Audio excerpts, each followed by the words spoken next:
5 best reason to buy a Maruti Suzuki Brezza first gen. First ഇതിൻ്റെ reliability and law maintenance ആണ്. Even ഇതൊരു diesel എഞ്ചിനായിട്ട് പോലും ഇതിന് maintenance കുറവാണ്. ബിക്കോസ് അണ്ടർ ദ ഹുഡ് ഇതിലിരിക്കുന്നത് നമ്മുടെ Fiat sourced ആയിട്ടുള്ള 1.3 ലിറ്റർ മൾട്ടിജെറ്റ് എഞ്ചിനാണ്. ഇത് അത്യാവശ്യം റിലയബിൾ ആണ്. ഒരു 3 to 4 ലാക്ക് സുഖമായിട്ട് ഓടുന്ന എഞ്ചിനാണ് ഇതിൻ്റെ അകത്തിരിക്കുന്നത്. സെക്കൻഡ് ഈസ് ഇതിൻ്റെ ഔട്ട്സ്റ്റാൻഡിങ് ഫ്യൂവൽ എഫിഷ്യൻസി ആണ്. എങ്ങനെ വന്നാലും ഒരു 80-20 നിങ്ങൾക്ക് ആവറേജ് ഫ്യൂവൽ എഫിഷ്യൻസി കിട്ടുന്ന ഒരു വാഹനമാണത്. ഇതിനൊരു ബോക്സി ഡിസൈൻ ആണെങ്കിൽ പോലും നിങ്ങൾക്ക് അത്യാവശ്യം ഫ്യൂവൽ എഫിഷ്യൻസി ഇതിന് കിട്ടും. മാത്രമല്ല ഹൈവേ ഗിയർ ആണെങ്കിൽ ഒരു 20+ കിട്ടുന്ന വാഹനമാണ് നമ്മുടെ Brezza first gen.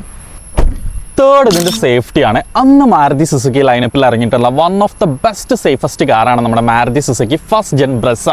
Fourth is ഇതിൻ്റെ പ്രാക്ടിക്കാലിറ്റി ആണ്. അത്യാവശ്യം നല്ല ക്യാബിൻ സ്പേസ് ഉള്ള ഒരു വാഹനമാണ്. നിങ്ങൾക്ക് ഫാമിലി ആയിട്ട് സിറ്റിയിലും ഹൈവേയിലും ഒരുപോലെ ഇതുകൊണ്ട് യാത്ര ചെയ്യാൻ വേണ്ടി സാധിക്കും. പിന്നെ ഇതിൻ്റെ പാർട്സ് അവൈലബിലിറ്റിയും സർവീസും എങ്ങനെയുണ്ടെന്ന് ചോദിച്ചാൽ don't worry, it's from Maruti Suzuki. Fifth one is ഇതിൻ്റെ ലുക്കാണ്. ഫസ്റ്റ് ജെൻ ബ്രെസ്സയുടെ ലുക്ക് എന്ന് പറഞ്ഞാൽ ഒട്ടും ഔട്ട്ഡേറ്റഡ് ആവാത്തൊരു ഡിസൈനാണ്. മാത്രമല്ല ഇത് ഇതുപോലെ മോഡിഫൈ ചെയ്യാനും പറ്റും.